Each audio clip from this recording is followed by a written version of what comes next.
because 87% of what we hear, say, and think is negative. Greater than 95% of what we do is subconscious, and the subconscious is 1,000 times more powerful than the conscious mind. And it takes 7 positive statements in order to negate one single negative one.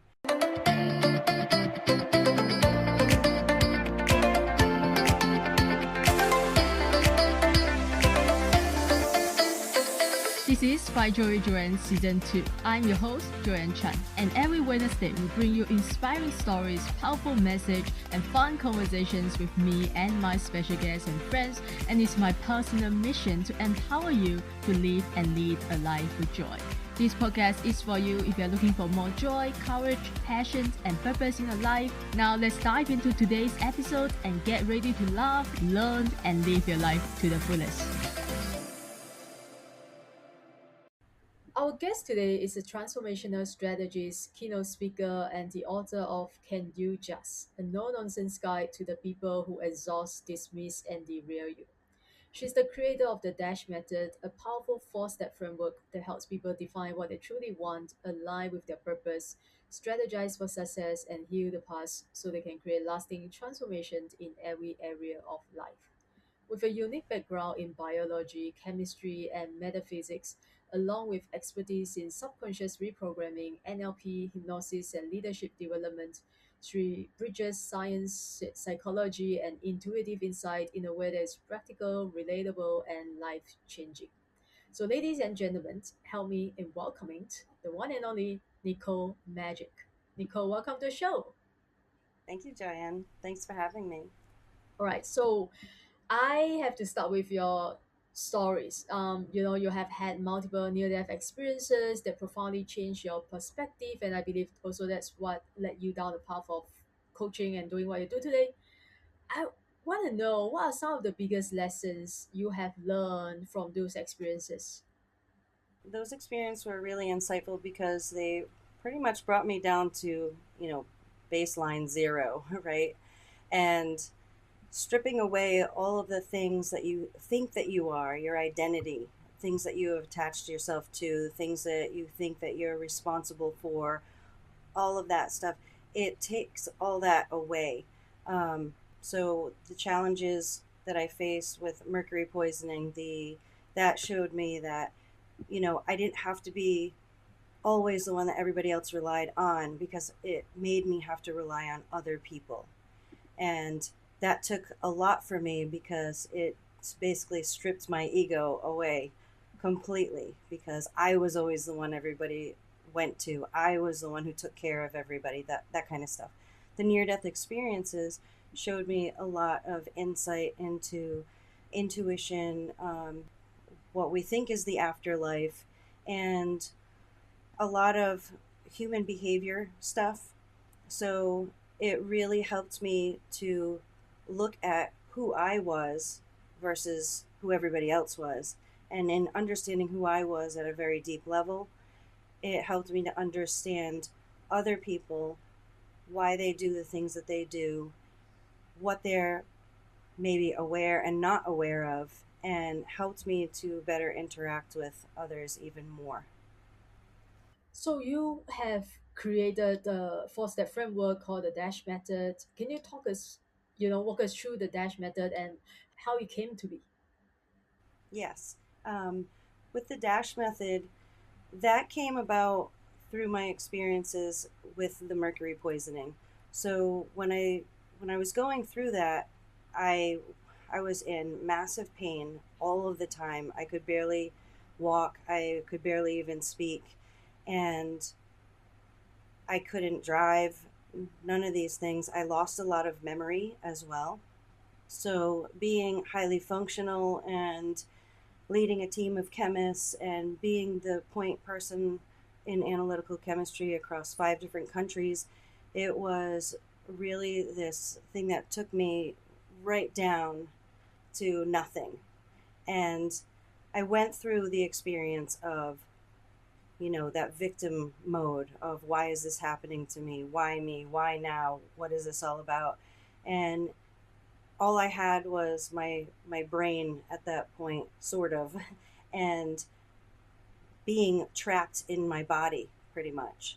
And when I was being trapped in my body, all I could do was think. And I went through all the victim mode and then realized that, this isn't getting me anywhere, and it's definitely not getting me any healthier, and it's just making me feel even worse. So I started to work through all the transformation that I needed. And the DASH method came about as I refined that same method that I used to transform myself, transform my life, and also transform my business. Okay, so what And what is the method? Yeah. yeah, so the dash is DASH, and the D is about defining your desire, because you have to get really clear on what it is that you truly want. And most people don't really know what they want. They know what they don't want, but they don't actually define what it is that they do want.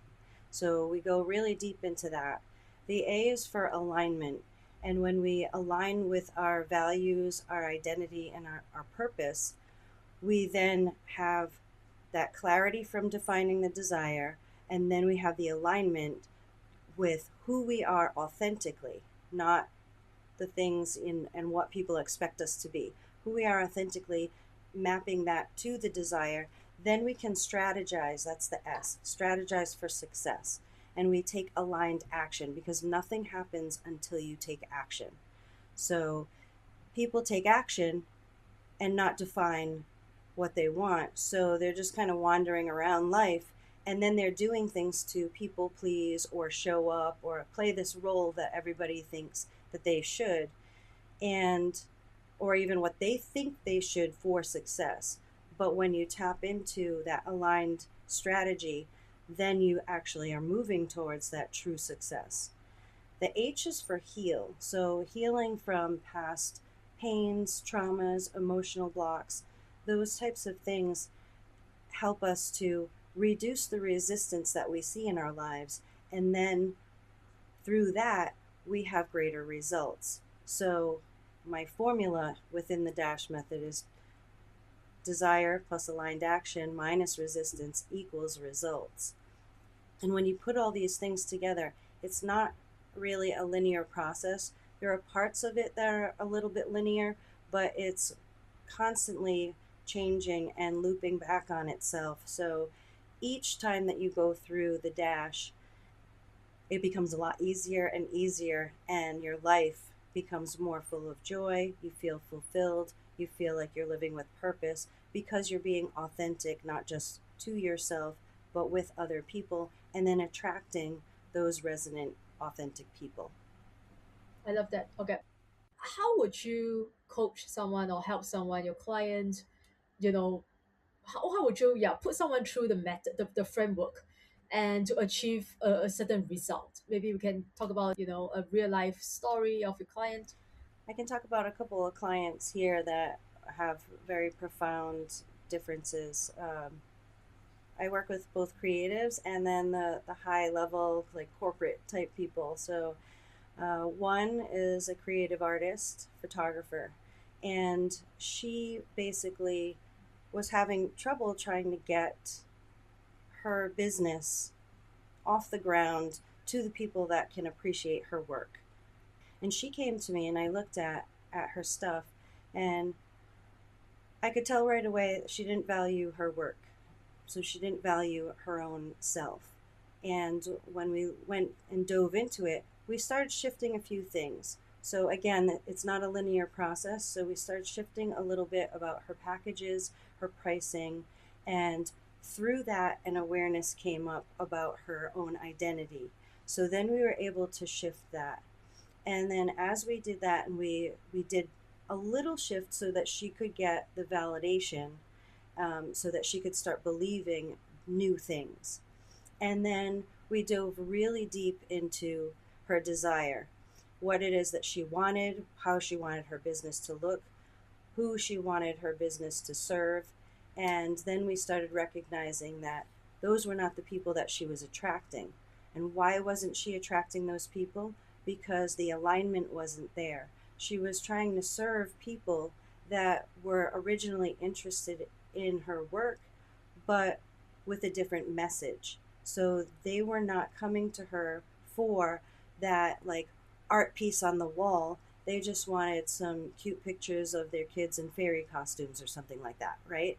And that wasn't who she was, and that's not where her creativity fully lied. She does great work no matter what she does, and that's what people recognized, was that there was this great work, but she wasn't attracting what fuels her passion. So then we dived into her values. And when we looked into her values, we saw that there were values that she thought she had, and those were not the true values that she should be focusing on for her own identity, for her own business, and for her own authentic self. So when we dove into the values, it was all these things unlocked, and it showed that she was valuing certain things where she had lack, and it was only creating more lack. So when we shifted those, all of a sudden she wasn't fearful about being in that ideal client public eye. She started doing the things that attracted those clients, and then she started making a lot more money. So going through different iterations of this as things came up. So there was a lot of healing that took place there. I also had a more corporate client in an insurance industry, and she is a consultant. She does great work, and she teaches a lot of teams and brings companies to the forefront to produce at their maximum. And when we dove into values, trust was a value, and it was high on her list. And when we looked at that, we saw that she had trust issues because of past traumas and experiences. Because there was such trust issues and she hadn't healed from those yet, focusing on trust was not the right value to focus on for aligned action. So when we went into that, we really found that her true value was freedom. And that completely changed her energy, it completely changed her perception, and it completely changed the behaviors when she started applying aligned action to freedom instead of trust. So those are the things that we do. We really get into how to define what you want, and then how to align it, because you can't take aligned action until you know those things first. And all through the process, you're healing. I love that you talk about values because I think that's something that, we don't talk enough about, right? And so, how can someone tell that they are living according to their own values, or they are living according to someone else's values and expectations? What are some of the ways that we can know? This is a great question. I love this question because when when you take a look at your life, um, I'm going to talk about three things that every single person needs in their life, okay? Because that's really important in order for me to answer that question for the listener to apply it, okay? Because 87% of what we hear, say, and think is negative. Greater than 95% of what we do is subconscious, and the subconscious is 1,000 times more powerful than the conscious mind. And it takes 7 positive statements in order to negate one single negative one. So when we look at the 3 keys to a fulfilled life, the first is that every person wants to feel physically, emotionally, and financially safe. So safety is the first key. When you feel safe and secure, you're confident, you're courageous, you will take positive risks that promote your growth. When you don't feel safe, your body shifts into this survival mode, and you can't be in growth mode when you're in survival mode. So that is a huge part, is that people hesitate to move forward because they don't feel safe, they may not trust, those types of things. So the second key is connection. It's about love and acceptance. And we all want to know that we belong. We want to know that we're enough. We want to feel loved and respected. So when you do feel that, you feel connected. And then that allows you to be vulnerable. It allows you to be your authentic self. And then when you get into that space, you're not afraid of being judged. So if you don't feel that connection, you put the walls up. You feel confused about how to act, so you might people please, and then you start to distrust people. You isolate yourself, basically. And then the third key is about empowerment, because we all want to know that our choices matter, that we have influence over our own lives, and that we can create meaningful change. And when you feel empowered, you trust yourself to not only make good decisions for yourself, but for everybody else around you. You empower them. That means that you will work together as a unit, whether it's family, your workplace, your community, all of those types of things, the groups that you belong to. Because if you don't feel empowered, you start to control things. You try to control these things out of a fear or a worry or some negative feeling that you get of being uncomfortable with that space. So you might doubt yourself, you might feel small and insignificant. So if you take a look at where in your life you feel that you don't feel empowered, that you're trying to control something, where you don't feel loved, respected, connected, those types of things, look where the lack is in that. Same thing with safety. Where do you not feel safe and secure and confident in yourself or situations? Any of those things are going to indicate that you have some form of healing and misalignment that needs that awareness and processing through. Does that make sense?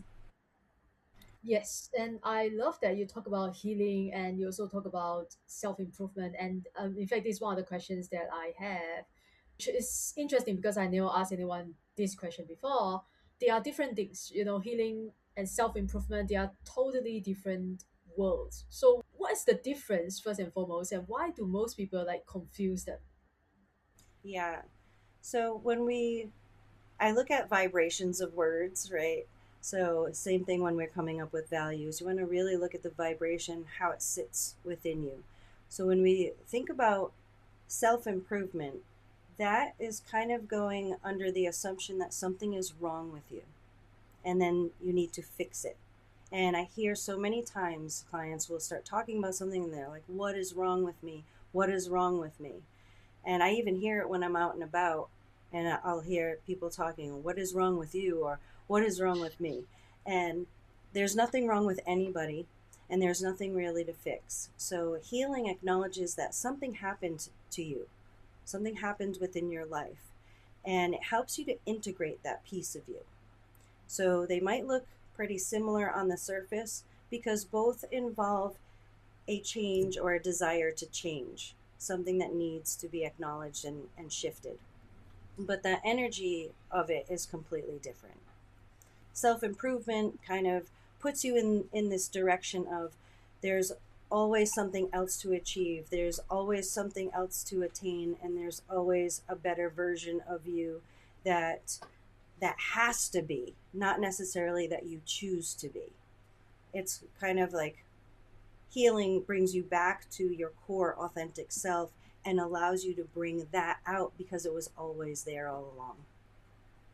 You have so many, you have background in spirituality, psychology, and all of that, and you bridge science and spirituality. So for someone skeptical of one side or the other, how do you bring them to the table?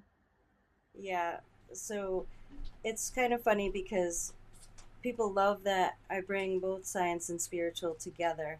And when you look at that scientific mind, they're they don't necessarily connect with the intuitive side. So if the data isn't there, if they don't have all the information, they get kind of dismantled and overwhelmed because they don't know how to explain what's going on within them.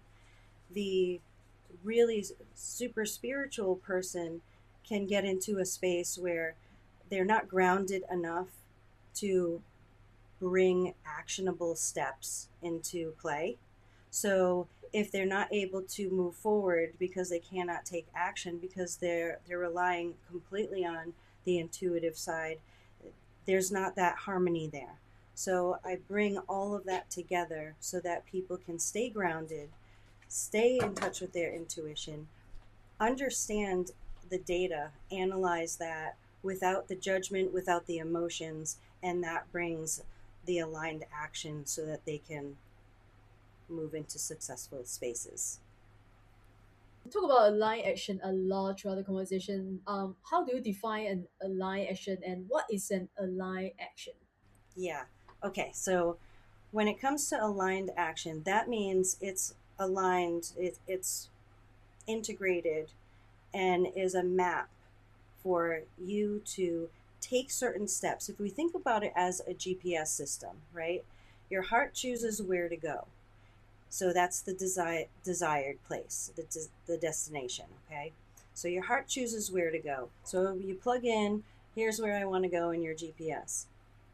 Your mind then has to strategize how to get there. Your mind doesn't choose where to go, it strategizes how to get there. So that's that step of the strategy piece. When you take aligned action, you are following the right map to get where you're going. So all the turns that you take, all the decisions, right? The turns that you take are your decisions that you make throughout the day. And when you take that aligned action, you're not coming into the roadblocks. You don't, pop your tire on a pothole. So the things that are not aligned action are going to lead to resistances along the way. So your life should feel like pretty much ease, flow, attraction. If you are forcing things, you're meeting resistance. If you are meeting resistance with resistance, you're creating even more resistance. So those potholes, the detours, all those things along the way, they're trying to reroute you, right? Route recalculation. They're trying to reroute you in your GPS system to go to the right path. Because people don't define what they truly want and then align it with who they are as a person, values, identity, purpose, they tend to like want to go to the beach, but they're plugging in that they're going, to the mountains to go skiing. So they packed their suitcase with shorts, t-shirts, and sunglasses, and they're going into, you know, blizzard conditions. So we want to get you back on track by taking the aligned action that shows you very clearly. If you don't feel clear, if you feel overwhelmed, if you're procrastinating, if you're avoiding things, that's all indications that you are not aligned with who you are and where you're going. Yeah, that explains it so well. And because it's, again, one of the terms that I heard over and over again, like people say all the time, an action is just an action. What's the difference, right? So let's talk about your book. Can you just, I mean, what is the book about, and why the title?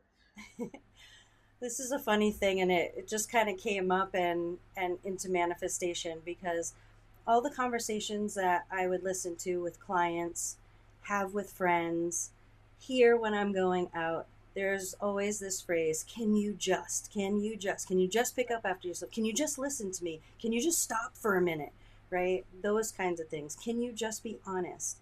And it came up in a conversation with one of my friends who's actually on the cover.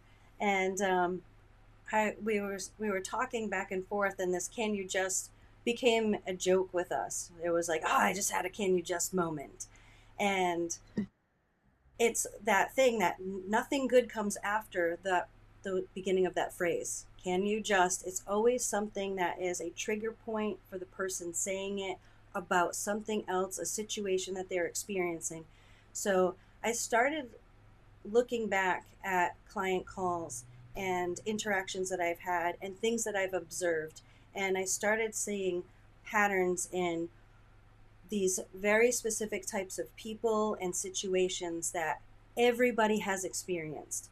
So I decided to write the book on it because that's what came up in the conversation. Oh, somebody needs to write that book. And then I was like, okay, maybe I'll write that book. And I took the characters that everybody, especially the top ones that I've noticed, and put that into the book so that it puts you into a situation that you can recognize that you get frustrated in. And then it enters the character. So I explain the character, roast that character a little bit so you don't want to, throttle the person in your mind.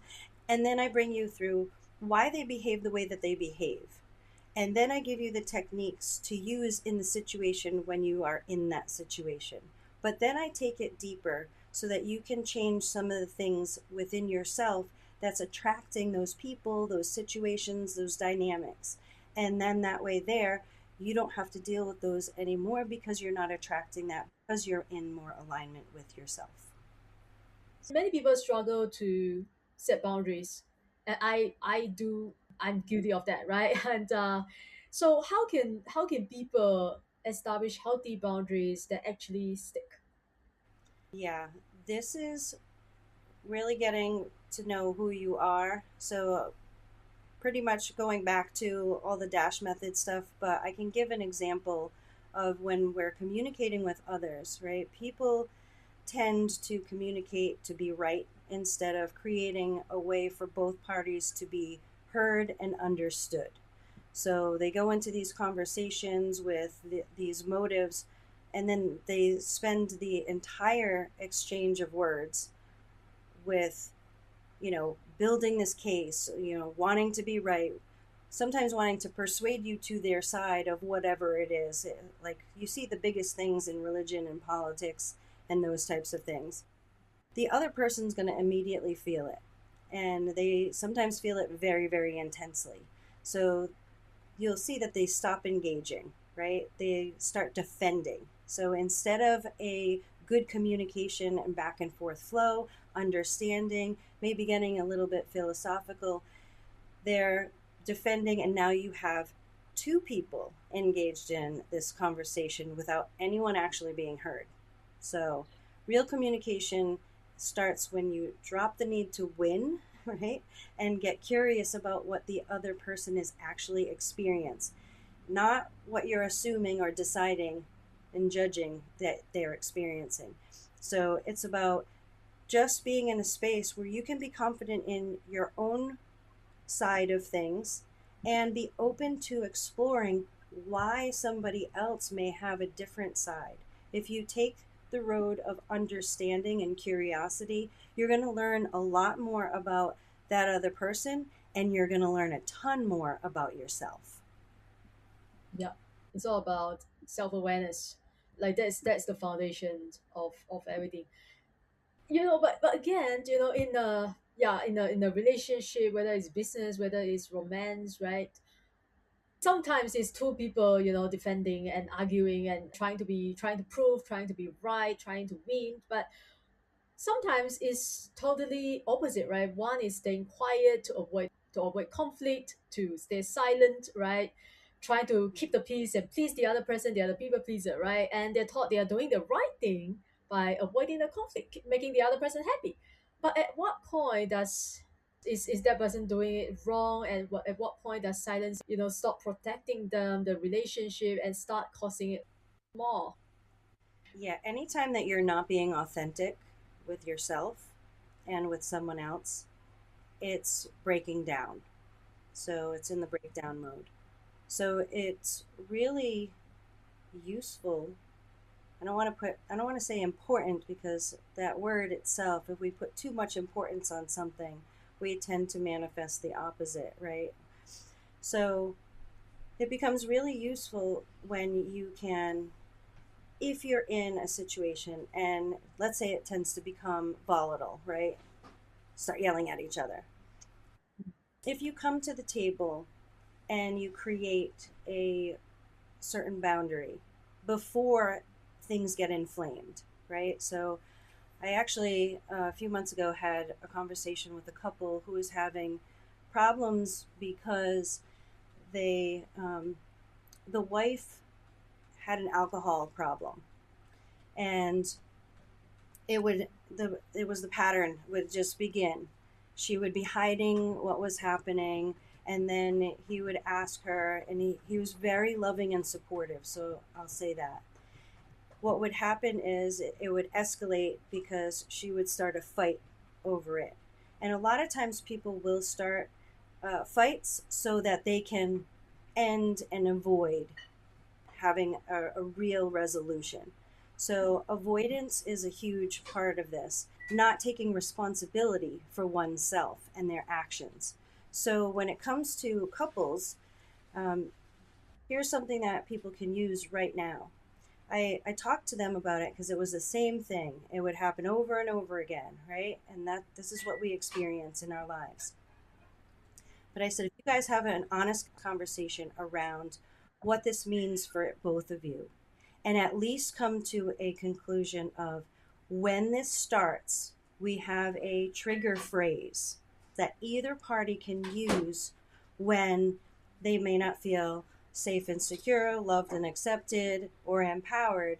And when things start escalating, one party uses the phrase and it brings it back down because it might mean, okay, you can determine this when you come to the phrase.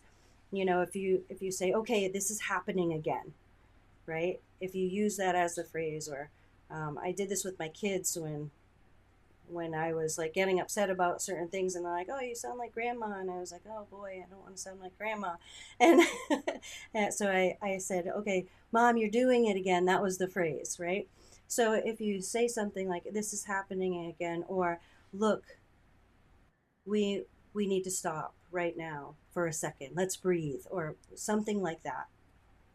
Come to the phrase and then have what you are going to do when that phrase is said. So it might be like, okay, we're getting loud and nobody's hearing each other, like we just talked about. And then you can get into that space of maybe you need 5 minutes. You each go into a separate room for 5 minutes, think about the things, and then come back when you can be more in a space to get curious, understand, hear the other person, and also be heard. So it has to be reciprocated. So the trigger phrase actually triggers a neurological calming within the person to then, like, it disrupts the pattern and allows people to, okay, maybe they need to go to their own spaces, or maybe they're ready to just say, oh, okay, I didn't realize this was happening. It just happens, and when you're in it, you can't stop it sometimes. So this starts that awareness on both sides so that they can come together. So that's a very useful tool that people can use. Yeah, I find that trigger phrase is so powerful. It's such a powerful tool, and I believe it can also be used on not just in a situation, when there's another person involved, but also can be used on ourselves. Maybe it could be a negative self-talk, right? Like you just stuck in this loop of endless negative self-talk, and you just say the trigger phrase and bring yourself back to the present moment, and then start over again, right? Yes, absolutely, because you want to look at what's happening within your body, right? So if you're not present, you're not aware.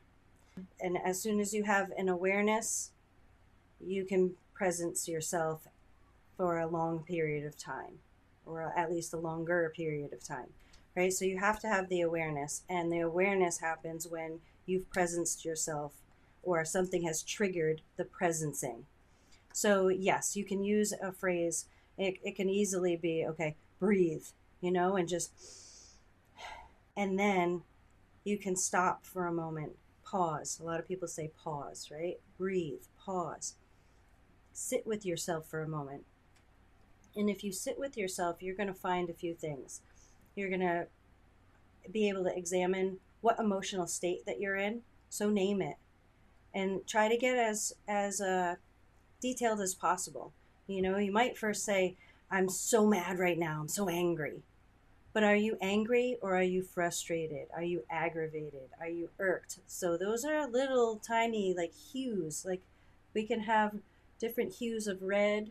We can have different hues of anger, frustration, you know? Or are you not really angry? Sometimes people start off saying that they're angry and they're like, but I'm actually hurt, feeling sad and hurt. So if you go into your body and you feel, where is that emotion sitting? There are three places that it tends to sit. I mean, it can go in any part of the body, but the three main areas are, if it's sitting in your head, it relates to some kind of anger or frustration or, you know, resentment, even. So anything related to anger usually comes up in the head. So if somebody's like, oh, I have this wicked headache, right? What needs to be changed? So it's bringing an awareness of what needs to be changed. So if you're frustrated with something, okay, maybe there's not a boundary set, and then set a boundary. Or if you're doing something and you're getting frustrated in your business, well, what part of that needs to be changed? It can easily be a perception of whatever task that you're doing that you don't like doing, right? A lot of times it's technology frustrates people. If it's sitting in the heart space, that's related to grief and sadness. And that means that there's something within you that just needs to be released. So let go. If it's sitting in the gut, in the belly, abdominal area, it relates to fear and worry. And usually that's fear about the past happening again in the future, those kinds of things. What are you fearful and worrying about? And that means that something is rising up to be acknowledged. So you may have been pushing something down, avoiding or whatever. It just needs to be acknowledged to be released. I love that. I this is new to me. I mean, I didn't know our emotions live on different parts of our body. I didn't know that. And I have a lot of gut issues. Now I know, maybe that's why I have a lot of worries and fear. Is that right? Is there a connection? Yes, absolutely. And especially like having gut issues, a lot of times, when if we look at the gut issues, I've had a bunch of clients come in and we release certain things, and I was like, well, don't be don't be surprised if you have to go to the bathroom, right? And don't be surprised if it's like, feels like it's, you know I don't want to say out of the clear blue. It's not something that is like going to take you off guard and you're going to mess your pants or something. It's not like that. But what I mean is, like, you felt fine, and then all of a sudden you feel like you have to go to the bathroom. You go to the bathroom and it's like, oh my God, right? Because sometimes we just hold on to things from the past and we haven't acknowledged them to release them. And now that is the form of release because it's been sitting there. Not to get like gross or anything, but like people who are constipated and people who have like chronic diarrhea, it's the same thing happening. People who are constipated, they can feel like that it's like it's bound, it's bound, it's bound. And that's because something is bound within your body. And then finally, when you let go and release, guess what? It's because like you've been holding on to so much from the past, and now it's time to release it. So it's kind of like the body's like last ditch effort when you finally go. Um, and then same thing with other people. They get the butterflies in their stomach. They have to go to the bathroom. They're going to the bathroom several times, and it's not like a normal bowel movement. It's loose, it's runny, whatever the case is. It's because they're so tangled up that they're trying to release, but they're the ones hanging on. They're hanging on. So it's the same thing. It's just showing up in different forms. So if you can tap into what is it that you haven't released from the past, and just give yourself the grace that, healing is possible and it is probable if you're willing to let some things go. That's beautiful. Thank you so much for that. Now, my last question is, I know I asked a lot of questions, but this is my last one, I promise. After everything you experienced, and with all the insights that you have, all the wisdom that you have today, what do you believe people spend too much time worrying about, and what truly deserves our attention before it's too late? A lot of people spend a lot of time worrying about money. It's a lot of the safety, security, love, acceptance, and empowerment things. And what I've seen is that a lot of people worry so much about money and taking care of others that they're not aligning with their identity and with money.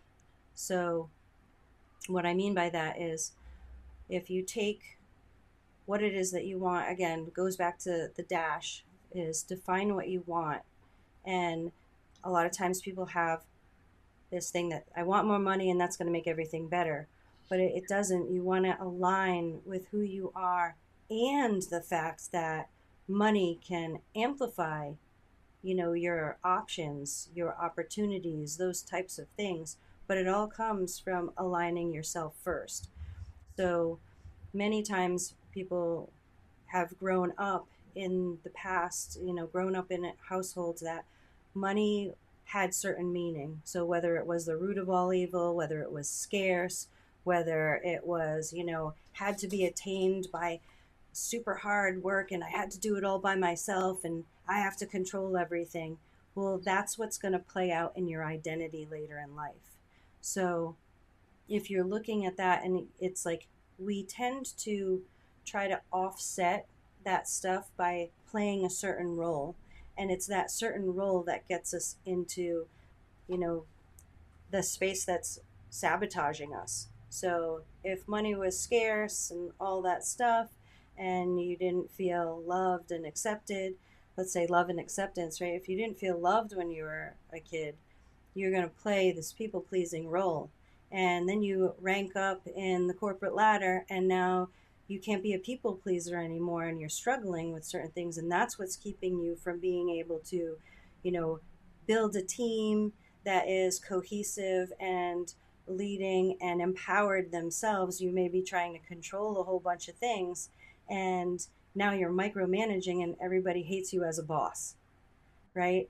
So you tend to build that into the culture of your life around you and the people around you. So if we can just get into alignment and heal from the things that have kept us in very specific mental loops, sabotaging behaviors, and look at it a different way, then we can accept that different way, the new perception, and then we can see how it's been abundant everywhere in your life. You just didn't see it. And then once you recognize that, you can then start seeing those things that were invisible to you before. And now when you see them, because they're not invisible anymore, you now see all the opportunities that you have to manifest what it is that you want. That's so true, right? The opportunities, the people, the resources, they are always there, right? Just that we Yeah. didn't choose not to see it, right? Thank you so much, Nicole, for your wonderful, generous sharing today. Now, tell my people where is the best place to reach out and connect with you. You can reach out and connect with me at magicllc.com, spelled the same way as my last name, MAJIKLLC.com. I'm on most social media platforms, especially LinkedIn, Facebook, YouTube, TikTok. I'm on Instagram a little bit, those kinds of places. And all you have to do is search my name. Perfect. I will put all your links and resources in the show note below. So, guys, for those of you listening, I hope today's conversation reminded you that no matter what you've been through, your past doesn't have to define your future. And I know you love today's conversation because you are listening to the very end. So go connect with Nicole, pick up her book. Can you just, again, visit the show note for all the links and resources. Again, thanks for being here, and I will see you in the next episode. Thank you again for tuning into Find Joy Joyan podcast. If you enjoyed today's episode, take a screenshot and share it on your IG story and tag Find Joy Joyan _podcast so I know you are listening. And leave us a positive review on Apple Podcasts if you haven't already done so. And remember to hit the subscribe button whether you are listening on Spotify, iTunes, Amazon Music, or any of your other favorite platforms. If you love what we are doing and want to become one of our sponsors, you can send me a DM to connect. And thanks for being here. I will see you soon in the next episode.